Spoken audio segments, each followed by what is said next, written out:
noches, oyentes. Primera hora bruja, desde RAC Mallorca, 93.7 FM. Hoy vamos a hablar de un tema en el que todos, en algún momento, tendremos que dar cuentas. Se llama muerte. Y lo más cerca que hemos estado de ella son las experiencias cercanas, de las que hablan ciertas personas de todas las culturas, de todos los lugares, edades y nivel intelectual. Estamos hablando de algo que se repite. No todo el mundo las cuenta, no todo el mundo las dice. Sabemos que los que la viven se transforman, se convierten en personas que valoran todo eso que no valoraban en esa mesura antes. Raúl Alsina. Hoy en día se toman en serio las investigaciones sobre el umbral de la muerte. Sí, la verdad que sí se toman en serio, aunque sea simplemente por indagar en los procesos biológicos, o indagar en lo que es la consciencia humana, lo que es la conciencia, lo que es el ser humano en sí. Sí que se toman en serio las investigaciones, aunque sea, repito, aunque sea enfocándolo a los procesos biológicos que se dan en esos momentos, sí se toman en serio, porque lo que es innegable es que hay una experiencia subjetiva.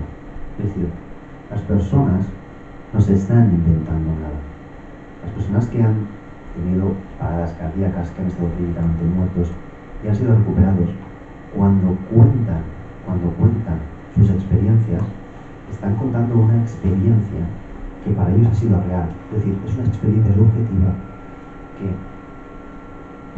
repito, no se están inventando. Es decir, ha existido para ellos.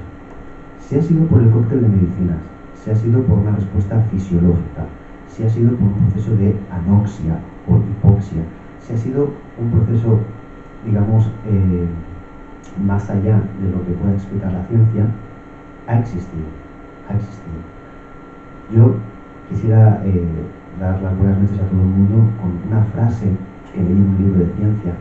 No estoy seguro, creo que era Kurt Lewin, que decía que el afán de encontrar la verdad, el afán de querer ser un científico bueno, dice, no te impida disfrutar de lo misterioso. Por supuesto.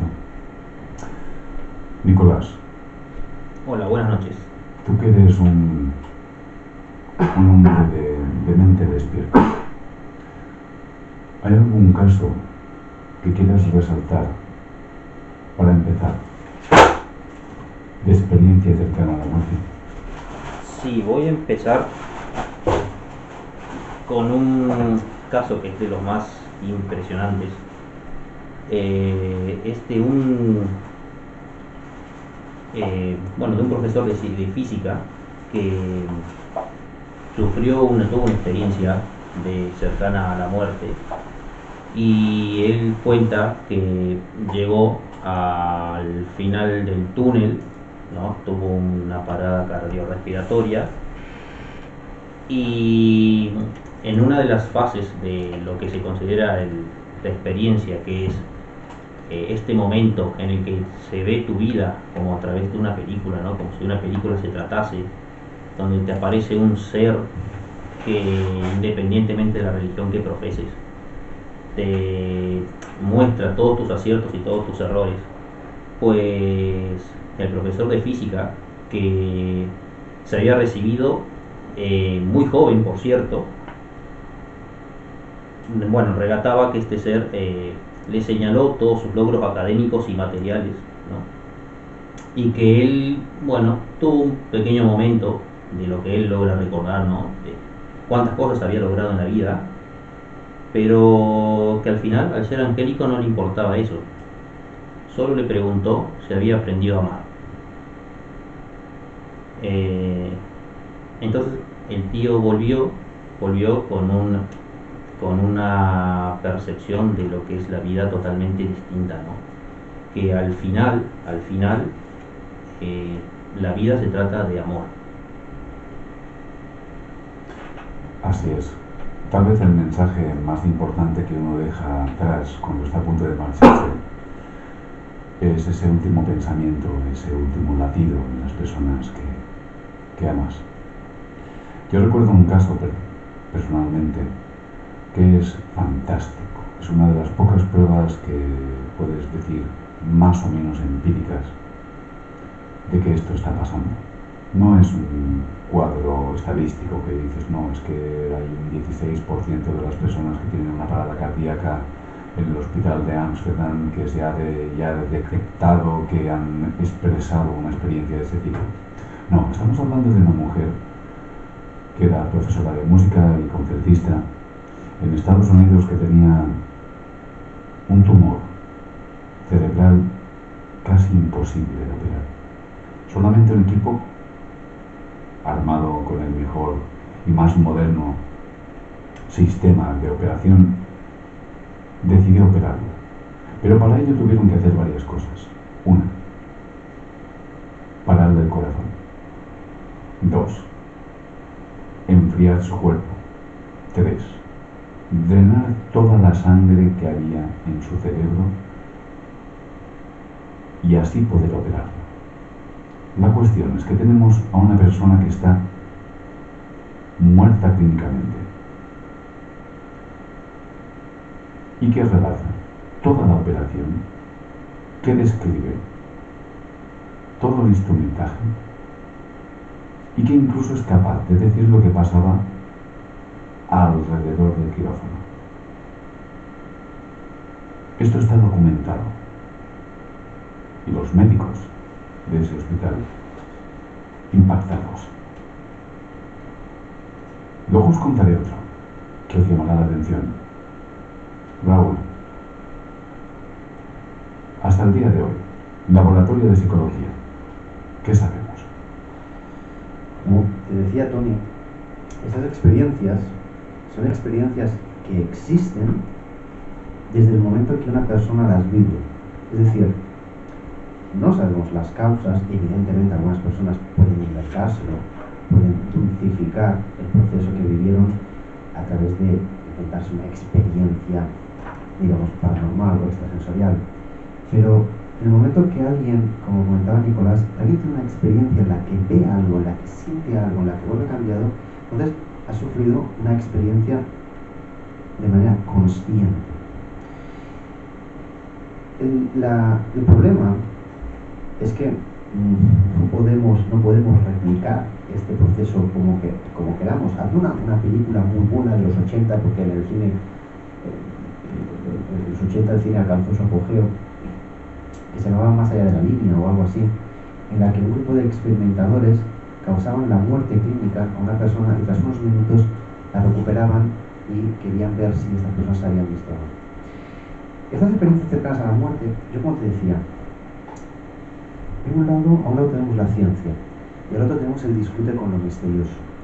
La ciencia siempre ha buscado la explicación a esas visiones, a esas ideas, a través de los cócteles de medicina, los procesos fisiológicos del cerebro, procesos de, en la muerte evidentemente no recibimos oxígeno, pues hipoxia, recibir poco oxígeno, anoxia, recibir ningún oxígeno, etcétera, etcétera.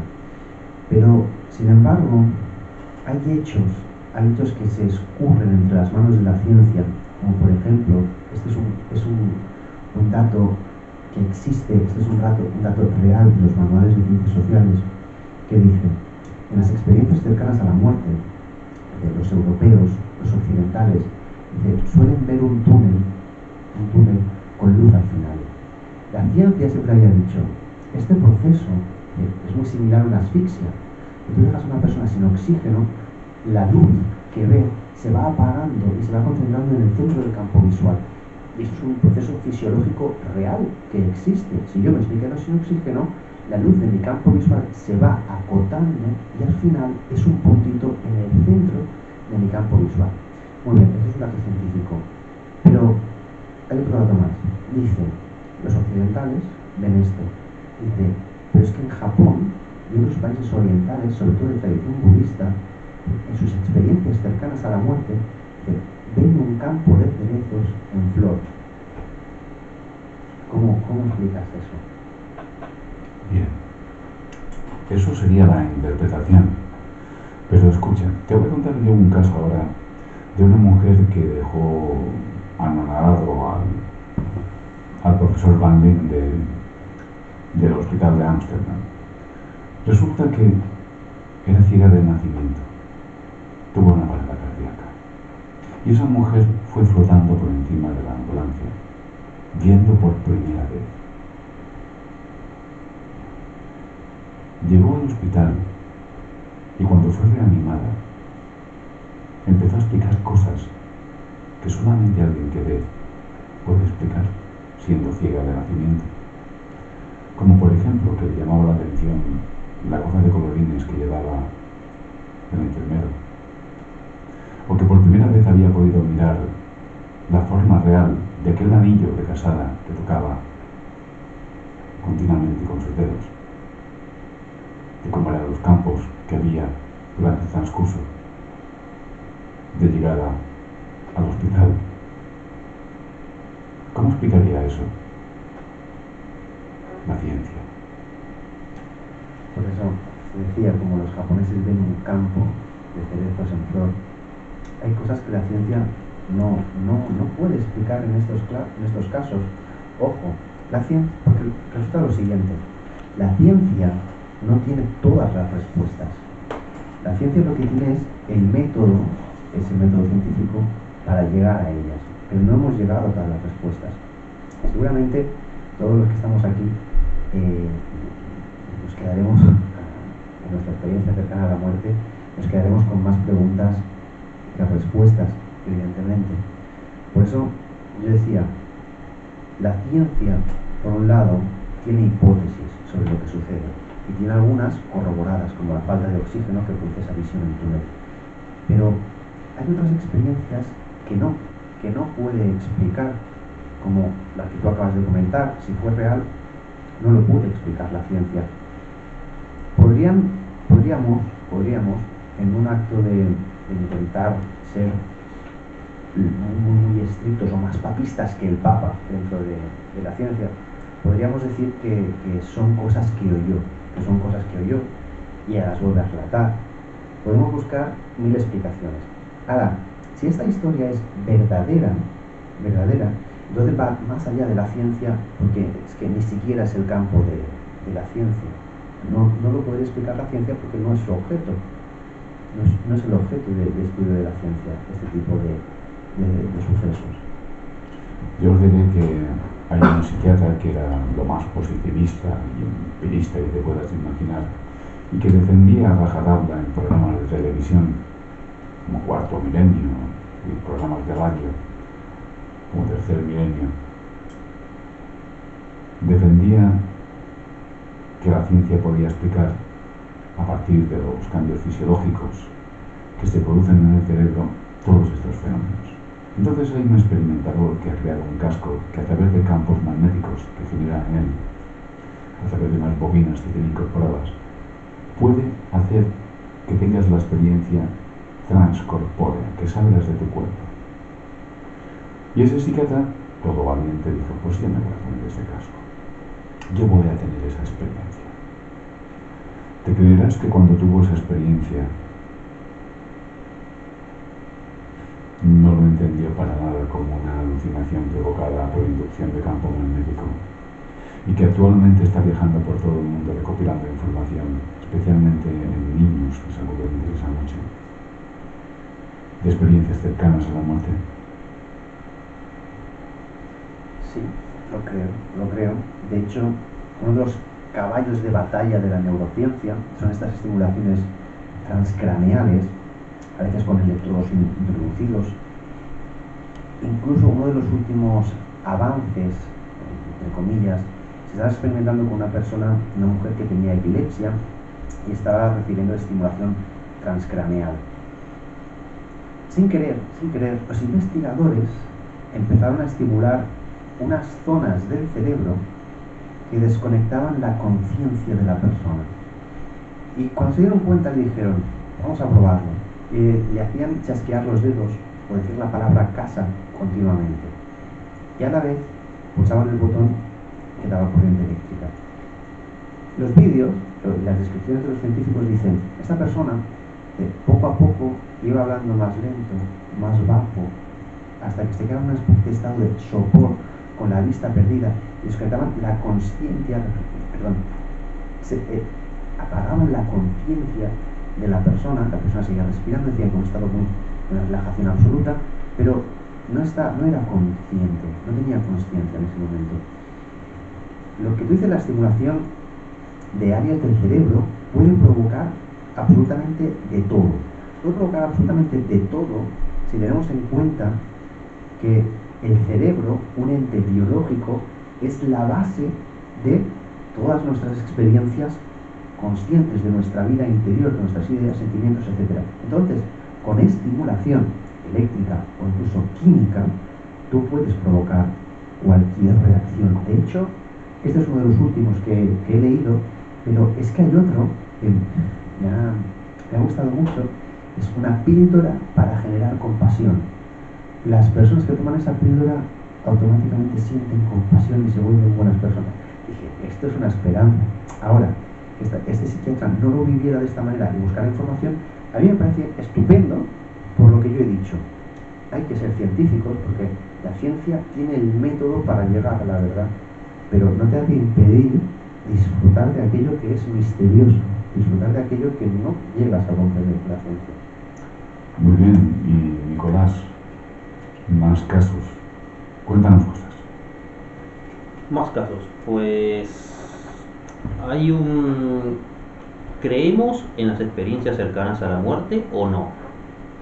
Un caso muy famoso es el de un psiquiatra, es de nombre Eben algo, no me acuerdo bien el nombre, que ha publicado un libro ahora, ¿no? que está siendo bastante refutado por diversos científicos, y que él se encarga de refutar a su vez en artículos en Newsweek principalmente, en la que él relata que tuvo una experiencia cercana a la muerte, en la que 3 personas salieron a su encuentro cuando él llegó, digamos, a lo que era, ¿no?, especie de borde rayano con el túnel, que es una de las fases que un eminente científico llamado Raymond Moody se ha encargado de catalogar, ¿no?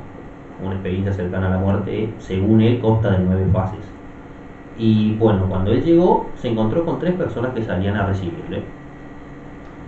Reconoció en la más pequeña, en una niña, a su hermana más pequeñita, que había fallecido cuando tenía 4 años. Y no supo en ese momento reconocer quién eran las otras 2 personas que habían salido a su encuentro, ¿no? Muy cariñosos, con un ambiente muy familiar, de mucho amor. Cuando él volvió, empezó a indagar acerca de quién podían llegar a ser estas 2 personas, y se enteró a través de familiares lejanos que eran 2 hermanos biológicos que habían fallecido antes de que él naciera. Y claro, argumentó que ya teníamos una prueba casi empírica de que las experiencias cercanas a la muerte eran casi una verdad incuestionable, ¿no? Si tú te enteras a través de una experiencia así de sucesos, que en principio no tienes por qué saber, ¿qué más pruebas necesitas? Ahora, ¿creemos en él o no? Pues nos tenemos que basar, como en casi todos los casos, en los testimonios. Bueno, tenemos este profesor y gran cardiólogo del Hospital de Ámsterdam, que desde los 80 está investigando esto. Él lo que puso es un monitor a 2 metros de altura mirando hacia el techo. Si la gente decía que cuando entraba por urgencias venía flotando, consideró que alguien vería el monitor que aleatoriamente emitía unas imágenes. Y efectivamente hubo un porcentaje significativo, creo que era el 16%, que fue capaz de decir qué imagen había en el momento en que pasaba en la camilla. ¿Qué te parece eso, Raúl? ¿Es estadísticamente significativo? Bueno, para decidir si una cosa es estadísticamente significativa, se tiene que hacer un contraste, un estudio que se llama estudio de contrastes. Yo, a bote pronto, lo que preguntaría, sobre esta estadística estamos hablando de un 16% de las personas que entraban en muerte clínica eran capaces de ver aquello, o de las personas que habían dicho que podían ver imágenes que entraban flotando, un 16% aceptaron con esas imágenes. Yo te diría una cosa, aparte del estudio estadístico, que no es lo que más me apasione. Yo te diría que si solamente una de cada 100 personas que dice que entra flotando en la sala de quirófano, una de cada 100 es capaz de adivinar, pero certeramente, unas imágenes, un grupo de imágenes aleatorias que salen en una pantalla, solamente uno de cada 100, para mí ya sería, sería increíble, porque querría decir que, tendríamos 99 casos de personas que tuvieron una sensación, una experiencia, que yo digo, esta experiencia, en el momento que la experimenta una persona, es una experiencia que ha existido, es una experiencia subjetiva que ha existido. Pero uno de cada 100, querría decir que de esos 100, uno ha tenido una experiencia que no podemos explicar. Porque de los otros 99, la ciencia podría decir, no, es que ¿sabes qué pasa? Cuando has entrado en quirófano, llevabas un chute de adrenalina y llevabas un chute de no sé qué y un chute de no sé cuánto, que probablemente, juntado a la falta de oxígeno, te ha hecho creer que tú volabas. O cuántas drogas no dan la sensación de que estás volando o levitando, ¿no? Pero a ese que viese las imágenes y dijera, sí, he visto una pantalla, salía por este orden, un perrito, un avión, un pájaro, una casa, un tal, bueno, ese no se puede explicar. Ese no se puede explicar. Bueno, aún así se podría explicar en base a un fenómeno que se llama hiperestesia. Como bien sabes, la hiperestesia es un fenómeno por el cual nuestros sentidos se agudizan de tal forma que convencionalmente no tienen la percepción, la capacidad de percepción que tienen los sentidos cuando trabajan de forma normal. Porque claro, igual mi ojo en ese estado es capaz de percibir imágenes que se proyectan en el techo del hospital, que vienen del monitor, y mi cerebro subconscientemente capaz de interpretarlas. Vaya usted a saber. Pero que el intento es interesante, sí. Que hay cosas que cuesta explicar, por supuesto, y que está todo por descubrir en cuanto a qué es esta existencia y qué sentido tiene, seguramente. Nicolás, tú personalmente, con los casos que has podido observar y que llevas preparados hoy, ¿tú qué crees? ¿Hay un más allá? Una pregunta complicada, más que nada porque yo hubo una vez una importante eminencia que dijo que las religiones es el opio de los pueblos, ¿no? Entonces yo siempre he tendido a creer que todo lo que conlleve un más allá, un Dios, una persona que te espera, un jardín repleto de flores, fuentes y hasta señoritas de buen ver esperándote, correspondía más a una necesidad humana que a un hecho que podemos atribuir a la interpretación cualquiera que ésta sea. ¿Hay un más allá? A mí me encantaría que hubiese un más allá, está claro. ¿Qué más allá me gustaría que hubiese? Pues no lo sé, podemos atenernos a lo mejor a la que profesan las religiones, que si has sido una persona buena te irás a un lugar bello, si has sido una persona mala te irás a un lugar lleno de fuego y azufre. Es una pregunta compleja y que me valió en mis años mozos la expulsión de catequesis, porque hacía preguntas de este tipo. Y sí, venga, vamos a mojarnos, sí, creo en un más allá. creo en un más allá. Bien, hoy sabemos que la física cuántica se ha convertido en un sustituto de respuesta a la necesidad de espiritualidad. ¿Por qué? Porque simplemente se adapta más a la tecnología que podemos manejar hoy en día, como por ejemplo los seguidores de Enki dicen que somos descendientes de una raza extraterrestre que vino y habitó Sumeria hace muchos años. Estos, Raúl, son sustitutos.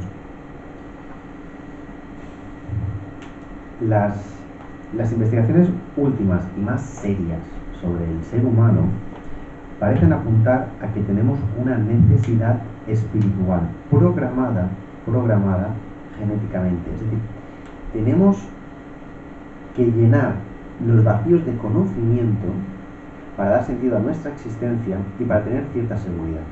Imaginemos cuando vivíamos en las cavernas, ¿no?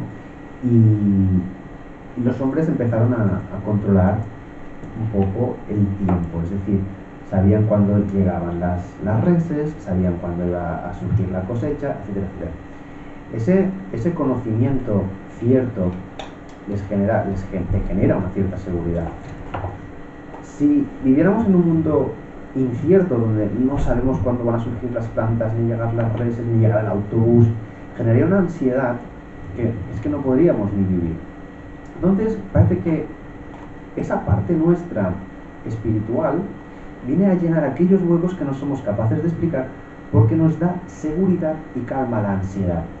Richard Dawkins, que es un biólogo muy bueno en matemáticas, es una eminencia en el estudio de la espiritualidad humana desde la biología. Él es un ateo militante de la línea dura, muy bueno de leer sus libros. Yo recomiendo a todo el mundo El espejismo de Dios, es un libro espectacular. Y él viene a confirmar esto. Él lo llama los memés. Dice que la gente nos transmitimos memés culturales que lo que hacen es llenar esos vacíos explicativos, que por un lado digo, calman la ansiedad, ¿no? Si porque lo ordena un Dios, pues me quedo más tranquilo. Ahora, si no sé por qué llueve, que a veces llueve y a veces no, y unos días me mojo y otros no, y yo salgo a la calle y no sé cuándo va a llover, cuándo no. Entonces me genera una ansiedad que no me permite sobrevivir. Ahora, tú tienes en un lado la ciencia, puedes decir, no, mira, me he fijado yo, le dice un académico al otro, ¿no?, que cuando las nubes son grises, muchas veces llueve. Y dice, bueno, pues ya sabemos, cuando las nubes son grises ya hay un vacío explicativo que llenas y te da cierta seguridad. Ahora, ¿por qué llueve? Ah, no, eso sigue siendo Thor, o sigue siendo lo que sea. Es cierto que parece ser que tenemos unas estructuras biológicas que nos predisponen, a unos más y otros menos, a buscar espiritualidad. No hay otra palabra para decirlo. Parece ser, las últimas investigaciones, si la gente quiere saber más, que escriba en internet, espiritualidad y genética, espiritualidad y biología, y parece ser que sí. Ojo, no es que sea malo ni sea bueno, depende de cómo lo vivas, porque hay gente que vive la espiritualidad de una forma muy negativa, por ejemplo, sectas, religiones que atacan a la persona, a su individualidad. Hay personas que viven la espiritualidad en forma de búsqueda, de conocimiento, de sabiduría. Y a mí, si más adelante me prestaras un momento, me gustaría comentar una cosa sobre la espiritualidad, la conciencia y el desarrollo humano. Son unas investigaciones que a mí me han impactado mucho y me gustaría compartirlas con todos vosotros más adelante. Quiero decir, sí, parece que tenemos estructuras preparadas para la espiritualidad, hay que ver cómo las vivimos. Y es verdad, hay neurólogos como de la talla de Francisco de Rubia, que en sus investigaciones parece demostrar que ya ha localizado dónde está en el cerebro la religiosidad. Es más, según el hemisferio se entiende la religiosidad de una forma u otra. Ahora bien, quisiera contaros una historia. Es una historia también de Raymond Moody, como bien han mencionado antes. Nicolás es un investigador de la Universidad de Stanford, psiquiatra, médico y psicólogo, que escribió un libro que desapareció del mercado. Yo lo tengo. Está en mis estanterías. Se llama Reencuentros. Este hombre lo que hizo es recoger a través de la historia los diferentes sistemas por los cuales se podía conectar uno con un ser fallecido. Los juntó en una casa, en lo alto de una montaña, al lado de unos valles frondosos. Y personas de todo el mundo, incluso una prestigiosa psicóloga, empirista, ahí donde las haya, positivista más que nadie, fue allí. Quiso tener la experiencia. Después no volví a saber de ella. Desapareció del mapa. Tuvo la experiencia de volver a encontrarse con alguien que ya no estaba en este espacio-tiempo. Curiosamente, ese libro desapareció. Dejó de publicarse. Mi pregunta es,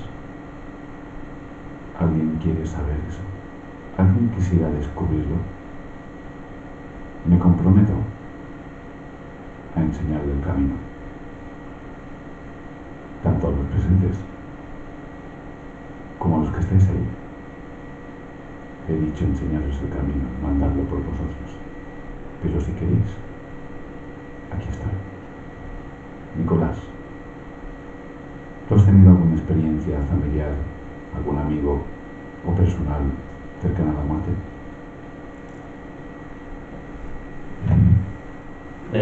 No, la verdad es que no. Siempre he tenido, bueno, no sé si la suerte, pero todos mis familiares han estado muy sanitos hasta que llegó el final de sus días. Así que no, pero sí que es un caso muy interesante de analizar, de debatir. Aunque, bueno, no lleguemos, creo yo, a una conclusión definitiva nunca, ¿no? Solo lo hacemos en testimonios y en estudios que están tratando de avanzar un poco más cada día.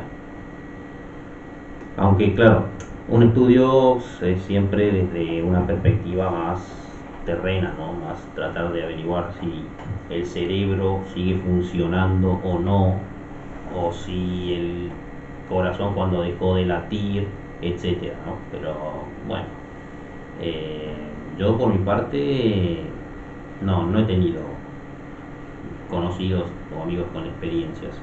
No sé si aquí mi compañero Raúl quiere hacer algún aporte. Raúl. No, yo tampoco, negativo, no. Por suerte, no hemos tenido sustos en la familia, Sí que puedo decir que acaban de enviar al Facebook una persona que se llama Monse y te ha escrito y ha dicho que ella estuvo en coma y en coma ella oía hablar a los médicos con su familia, ella oía a su madre, ella notaba como la madre le cogía de la mano, escuchaba la voz de su madre, la oía llorar y ella a sí mismo se decía, pero ¿por qué no me despierto? ¿Por qué no me despierto? ¿Por qué me... Pero bueno, eso era un estado de coma, que es diferente a una experiencia cercana a la muerte.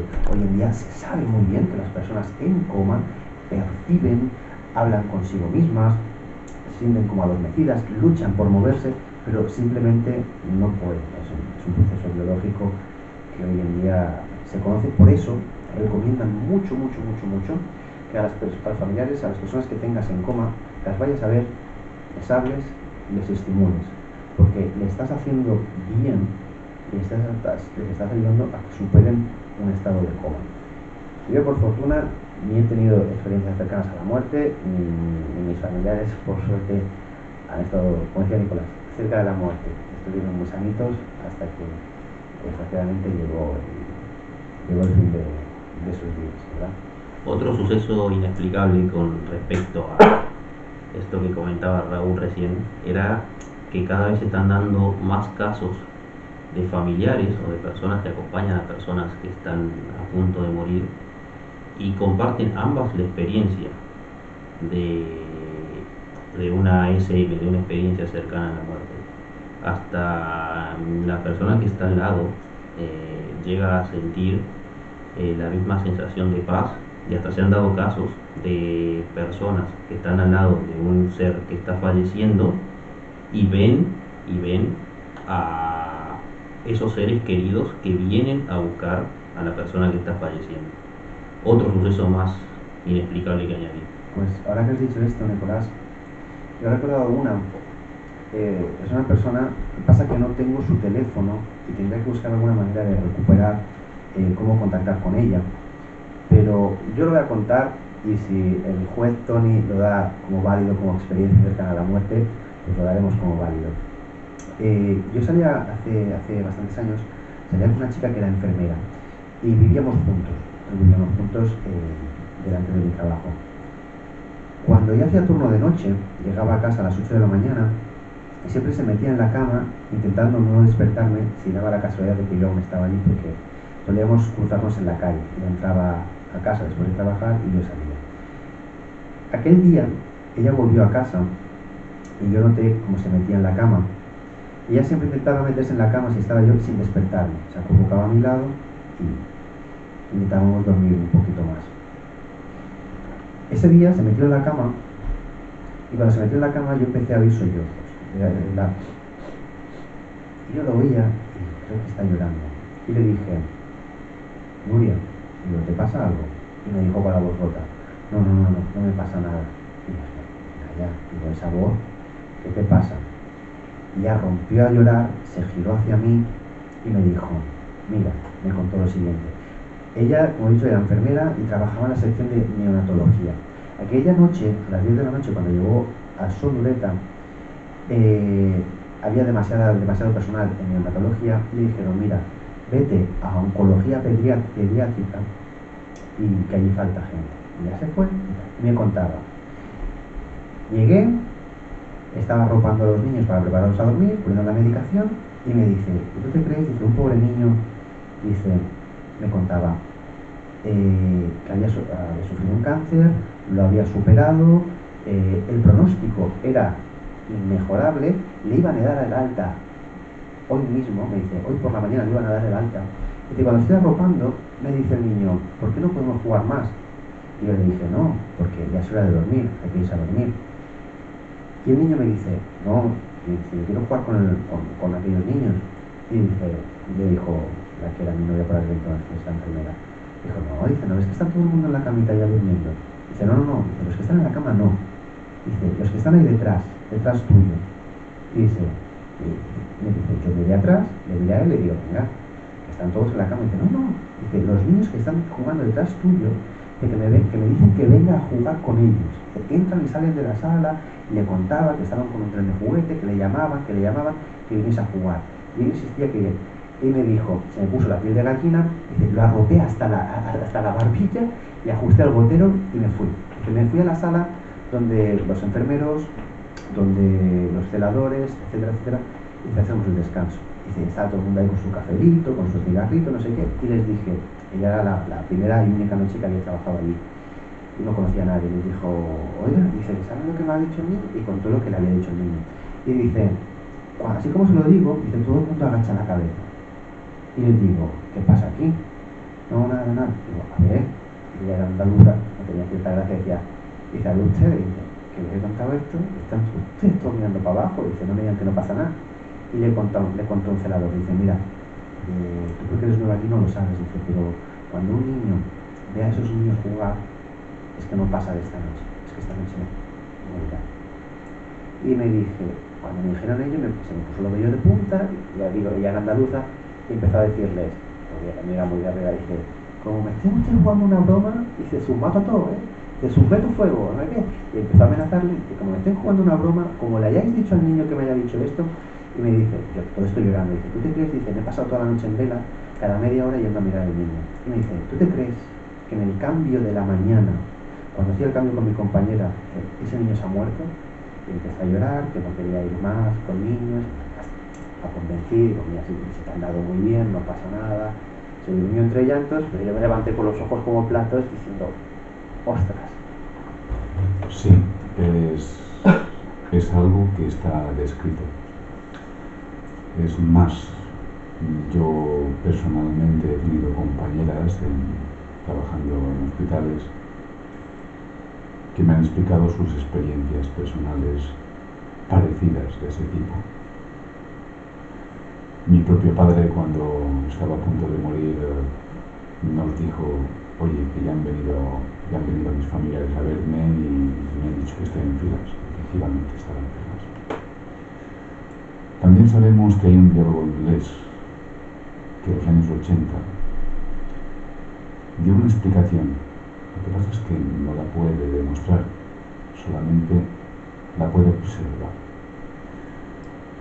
Una correlación sabemos que es una causa, es diferente, es lo mismo. Pero el experimento lo hizo con animales. Era muy sencillo. Enviaban al dueño del animal muy lejos, que eran animales que estaban muy apegados a su dueño, que tenían un vínculo especial con él. Y no importaba la distancia, cuando tú llamabas al dueño y le decías, oye, vuelve a casa, el perro se iba a la puerta y empezaba a menear la cola. Y era justo cuando el dueño decidía ir a casa. Y la experiencia se repetía una y otra vez. Conclusión: la información está ahí. Y si el espacio y tiempo es algo tan relativo, que pasado, presente y futuro acontecen al mismo tiempo, ¿por qué no deberíamos entender lo que dice actualmente la moderna física, ¿no? Teoría de las cuerdas, no es teoría M? Dice, hay muchas más dimensiones. La realidad que nosotros vemos es un 0,01% de lo que realmente hay aquí, aconteciendo ahora mismo. Tenemos que servirnos de muletas como las matemáticas para creernos más inteligentes, para creer que podemos explicar aquello que no podemos entender. Había un médico muy famoso, un experimentador, el doctor Delgado, que decía, si mi cerebro fuera tan sencillo que yo pudiera entenderlo, yo sería tan tonto que no me haría falta. Lo mismo le pasa al científico cuando investiga. Si lo que él investiga realmente fuera tan sencillo que pudiera encontrar las causas últimas, seguramente sería Dios. Porque cuanto más investigamos, más nos damos cuenta de que más y más dimensiones aparecen. Actualmente, según los últimos cálculos que he leído, ya vamos por 26 dimensiones. Y ahí estamos, afanándonos en dar más potencia al colisionador de hadrones, a ver si conseguimos encontrar más bosones de Higgs, más partículas de Dios, más canicas. ¿Hasta dónde llegaremos? Hay tantísimas cosas más importantes. Tal vez amar. Tal vez coger el teléfono y llamar a tu amigo, a la persona que amas, y decirle, gracias, aún te quiero. Tal vez ver a la mujer que amas y darle un beso. Hay tantas cosas en esta vida que trascienden y que dan sentido a esta, que si las abrazas, tal vez no tengas que preguntar qué hay más allá de la muerte.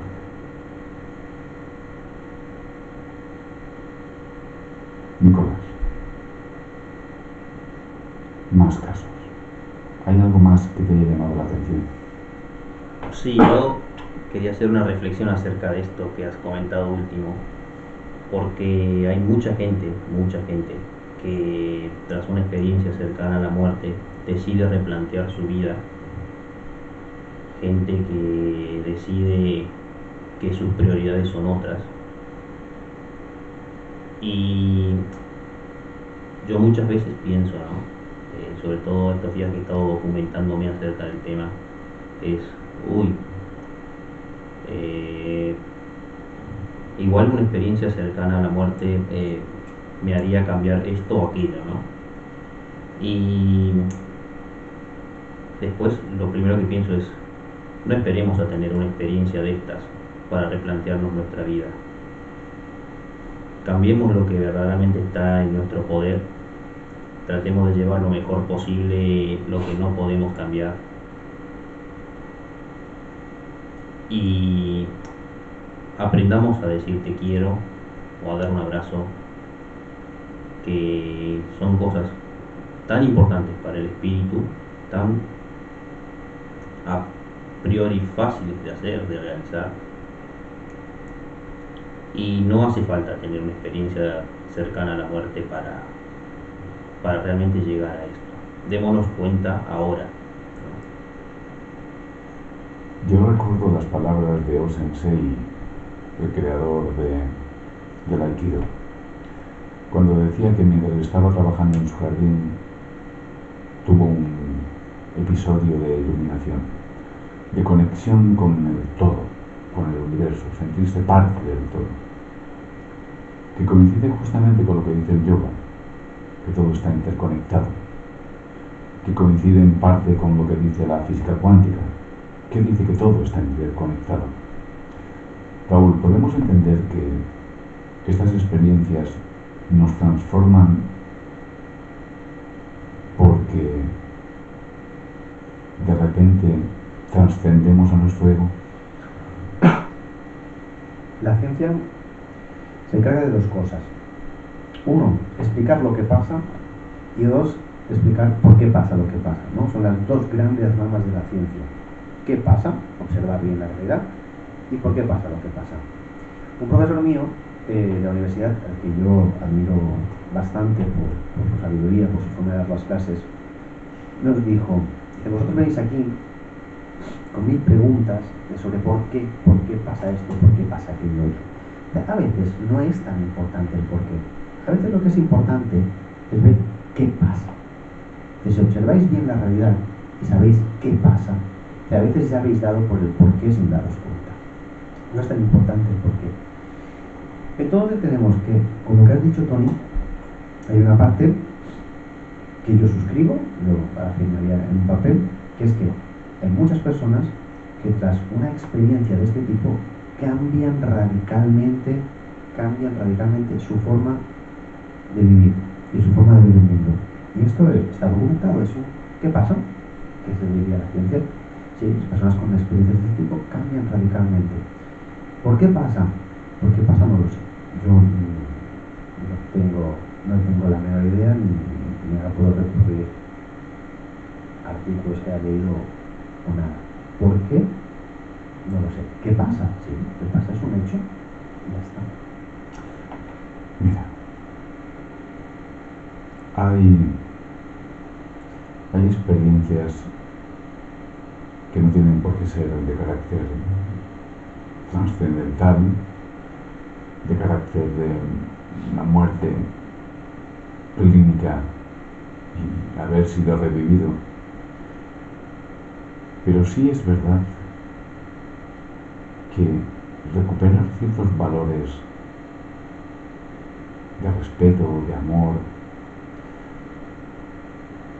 y sobre todo de voluntad y de coraje, como los que relata esa enfermera que se dedicó a recoger las quejas de las personas antes de morir. Y había 5, no sé si las recordaré todas. Una de ellas decía lo siguiente: ojalá hubiera tenido el valor de vivir la vida que yo quería vivir y no la que los demás esperaban de mí. Ojalá hubiera tenido el valor de pasar más tiempo con mis amigos y las personas que quiero. Ojalá no hubiera trabajado tanto.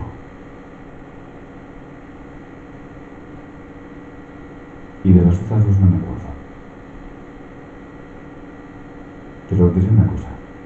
En clase muchas veces le digo a mis alumnos: Si ahora tuvierais un accidente muy grave de coche y apareciera un ángel con bigote y perilla, cuando estáis a punto de morir, os quedan 2 minutos y os dijera, oye, si tuvieras el valor de vivir la vida como tú querías vivirla, no como los demás esperan de ti, te doy otra oportunidad, ¿qué haríais? ¿Firmaríais? ¿Verdad que sí? Pues no esperéis a que los ángeles con perilla y bigote aparezcan. Que yo sepa. No es chiste.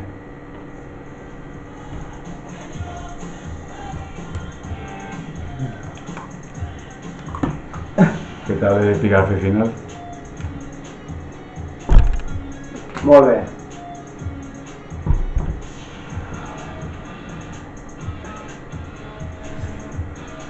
Bien, señores, tenemos 8 minutos. ¿Qué hacemos? ¿Nos despedimos o seguimos? Lo que quieras. ¿Hay algo más que decir? Oh, esta es la mejor canción, la canción más importante de los 90. No, yo lo que te quería decir una cosa, pero la idea en otro programa porque es bastante larga, sobre la conciencia. La conciencia. Es un pelín larga, o lo digo ahora. Sí. Muy bien, amigos, estamos consumiendo los últimos minutos de este espacio, La Hora Bruja. Tenemos a Raúl que nos va a explicar algo sobre la conciencia. ¿Qué es la conciencia, Raúl? ¿Qué es la conciencia? De hecho hay un libro que se llama El misterio de la conciencia, porque no sabemos bien qué es. Tenemos una idea vaga.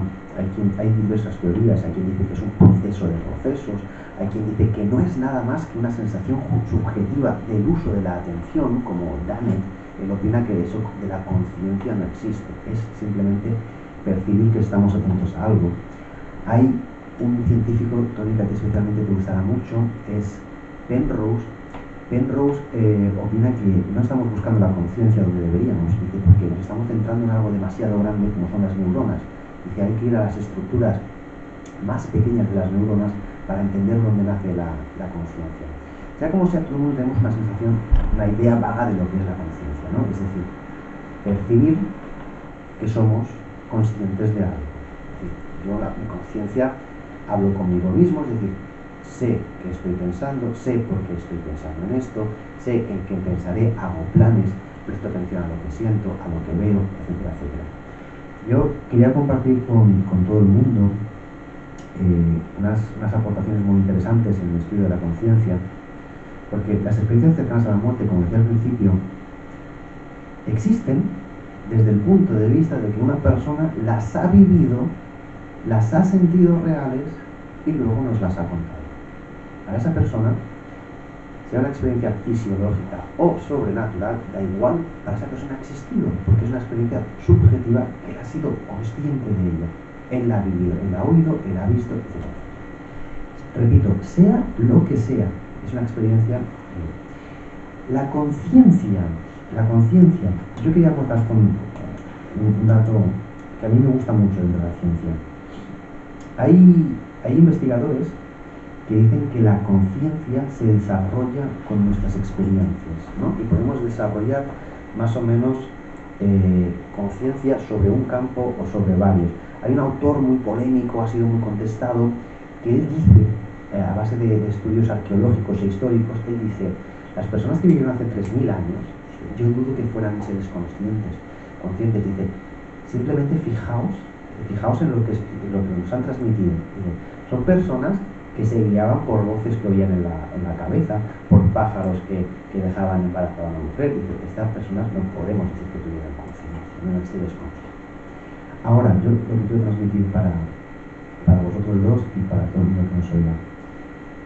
La conciencia humana es un producto del cerebro, es una zona de nuestro cerebro que no sabemos a ciencia cierta cómo funciona, ni por qué, ni para qué, pero dicen los investigadores que podemos desarrollarlo. Tal es así, dicen, que deberíamos buscar experiencias, deberíamos buscar sabiduría para ir desarrollando esa parte que parece estar en el hemisferio izquierdo y que transmite a 14 hercios. Tendríamos que buscar experiencias para enriquecernos como personas. ¿A dónde puede llegar la conciencia humana? Es decir, dicen los neurobiólogos que el apercibirnos de la realidad, dice, con una conciencia tan limitada como la nuestra, que es lo que tú decías, Tony, si mi cerebro fuera tan simple como para yo entenderlo, podría llegar a entenderlo. Si yo pudiera con mi cerebro entender el universo, sería un universo tan complejo como es simple, etc. Dice, las personas deberíamos buscar, lo que pasa que, claro, el mundo moderno saca tu tiempo, pero deberíamos buscar experiencias porque no sabemos realmente hasta dónde puede llegar la conciencia humana. Los seres humanos de hace 3.000 años no tenían la conciencia que tenemos nosotros en un mundo tan lleno de estímulos. Y no sabemos hasta dónde podemos llegar, no sabemos hasta dónde vamos a llegar, porque sabemos que son un conjunto de neuronas, pero es que hay personas que la tienen más expandida que otras, y hay personas que tienen una conciencia diferente, cualitativamente y cuantitativamente a nivel biológico diferente. Por eso yo quiero invitaros a vosotros y a todo el mundo a enriquecerse mediante experiencias, porque ninguna experiencia es vana.